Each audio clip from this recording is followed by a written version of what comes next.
A nossa história acontece a partir da forma como escolhemos olhar para cada situação que vivemos. Olá, que bom que você está aqui. Eu estou aqui hoje porque recentemente eu passei por um processo de tratamento, um processo de cura para um câncer. Por isso que eu tô rindo assim.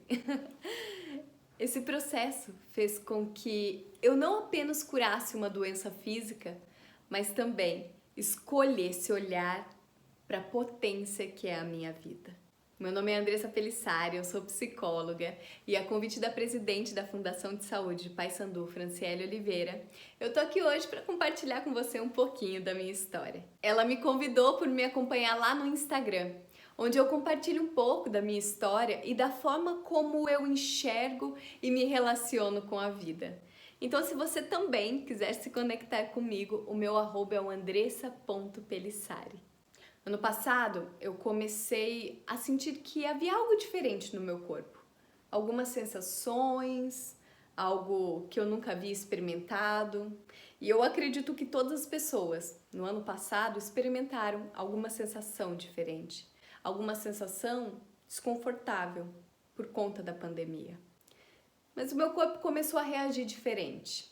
Eu comecei a notar alguns sintomas de um câncer. Algumas bolinhas que eu nunca havia sentido começaram a aparecer. E eu acho que não convém dizer exatamente quais foram os sintomas, até porque cada um experimenta de uma forma e cada diagnóstico é muito único. Até porque o processo é individual para cada um. Mas o importante é falar da importância de se perceber, de se cuidar, de olhar para o nosso corpo, de conhecer a nossa casa interna, aquilo que a gente sente, e também essa casa física. Perceber as sensações, perceber o desconforto e sempre buscar um médico para orientar. Um diagnóstico precoce salva vidas e permite que a nossa história possa continuar. Eu me lembro de conversar com um primo médico, e ele me encaminhou para outro médico. Nesse processo de receber o diagnóstico, de investigação, eu passei por vários médicos. E aí entrou aquele processo de exames, biópsias, até que no dia 2 de outubro de 2020, uma sexta-feira, eu recebi o diagnóstico. Era um câncer, um linfoma de Hodgkin, grau 2. Um câncer raro, porém tratável. Eu me lembro de experimentar naquele momento uma sensação mista. De conforto, por um lado, por saber o que é que estava acontecendo no meu corpo e saber que existia um protocolo de tratamento. Um protocolo, inclusive, com um bom resultado. Eu me lembro da minha médica olhar no fundo dos meus olhos e dizer: vai ficar tudo bem. Você vai ficar bem. Mas é claro que eu tive medo. Eu tive medo do que eu ia viver, eu tive medo por ser um câncer, eu tive medo do tratamento, eu tive medo por mim e tive medo por todas as pessoas que eu amo. Os meus planos mudaram. Eu tinha planejado, eu tinha sonhado algo para o meu final de ano. Eu escolhi naquele momento de tratamento não atender os meus pacientes de terapia. Afinal, eu precisava olhar para mim, eu precisava me curar, e o desconforto que eu sentia depois de cada sessão de quimioterapia fazia com que em certos momentos eu não conseguisse nem falar. No meio do ano, eu achando que ia comemorar a virada do ano de 2020 para 2021 com a minha família, cantar aquela música Adeus ano velho, feliz ano novo. Mas no dia 31 de dezembro de 2020, eu estava deitada na rede da minha casa, me recuperando de uma sessão de quimioterapia que eu tinha feito no dia anterior. E se eu chorei muito. As pessoas me diziam para ser forte. E eu sou forte, eu fui forte, porque eu escolho ser forte.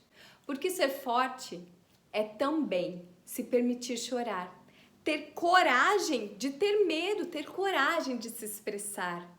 Ser forte é se permitir sentir cada sensação que vier, por mais desconfortável que ela seja.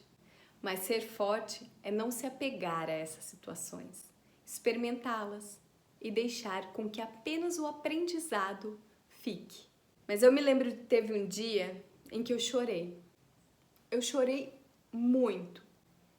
E eu comecei a me questionar, por que comigo? Por que em mim? Por que agora? Por que neste momento da minha vida?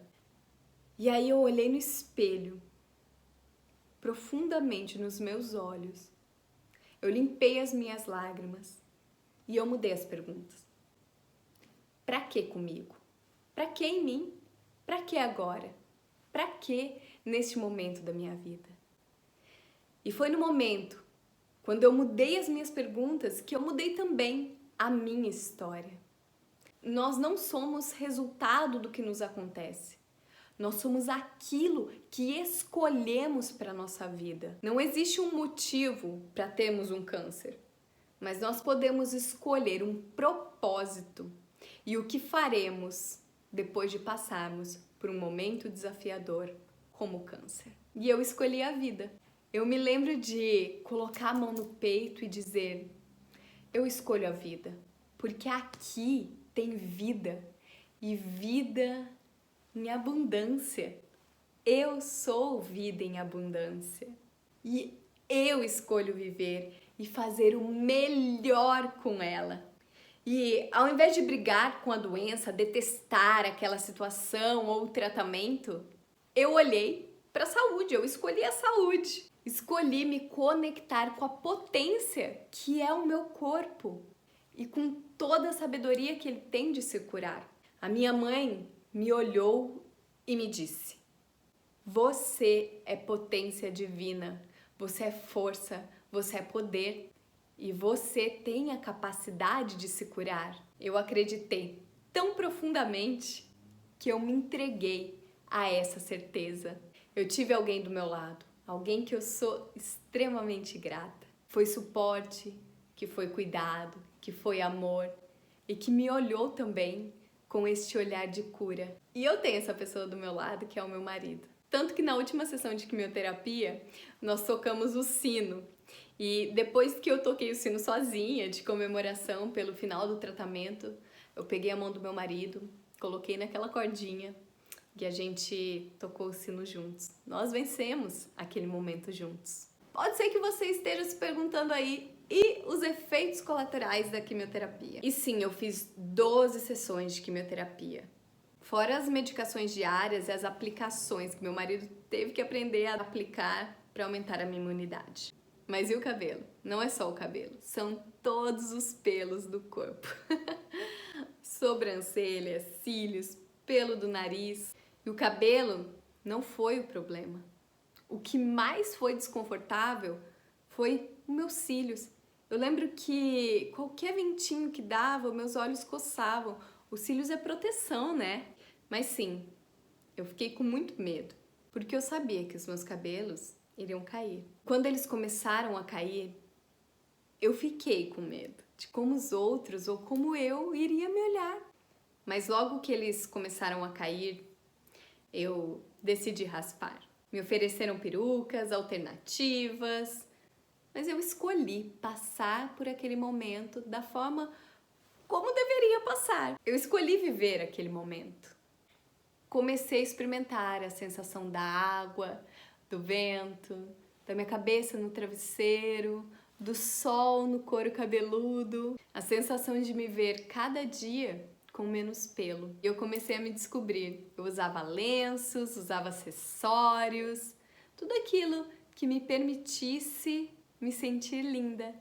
Mas também eu me permitia simplesmente ficar de pijama o dia inteiro. Porque o que importava naquele momento era a cura e não a doença.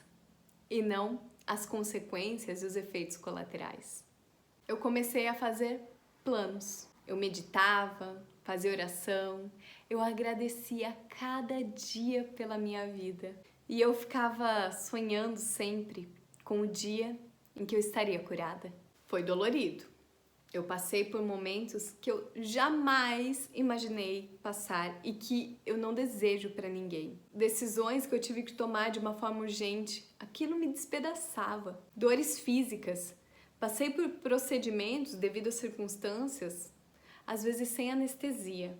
Mas eu olhava para as pessoas ao meu redor, para todo o suporte fantástico que eu recebi, para todo o amor das pessoas, as ligações, as mensagens, os presentes, os carinhos.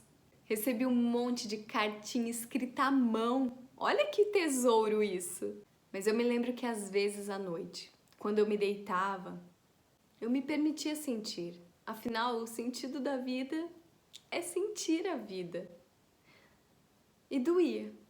Mas no momento seguinte, eu me abraçava, me tratava com amor, com respeito, com autocompaixão, e eu pensava, eu me permito sentir e eu vou passar por isso. Isso será apenas um momento da minha vida.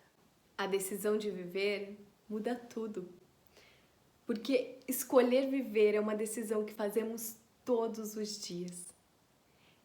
E eu escolhi compartilhar a minha história com o câncer quando eu percebi que a minha cicatriz poderia contribuir com a cura de alguém. Foi naquele momento que eu olhei para a minha história, não com dor, mas com amor. E eu encontrei ali a força para viver. Hoje, eu escolho ser uma impulsionadora de projetos, ideias, pessoas e vidas. Eu escolho contribuir para que as pessoas realizem os seus projetos, os seus sonhos, porque eu percebo que não existe nada de mais maravilhoso na vida do que uma pessoa realizada com as suas ações. Coloque a mão no seu coração. Coloque, sinta. Sinta o seu coração pulsar, sem medo. Sem medo, porque você não precisa ter medo de sentir. Sinta o seu coração e perceba aí dentro de você pulsando a vida em abundância. E o meu convite é para que você escolha fazer o melhor com a vida em abundância que existe dentro de você. Gratidão. E se a minha história fez sentido para você, que você possa levá-la para todas as pessoas que você ama. Inclusive, se conecte comigo lá no Instagram. Acho que eu já disse isso, né? O meu arroba é andressa.pelissari. E eu desejo que você viva os seus projetos, os seus sonhos e que você construa a sua história.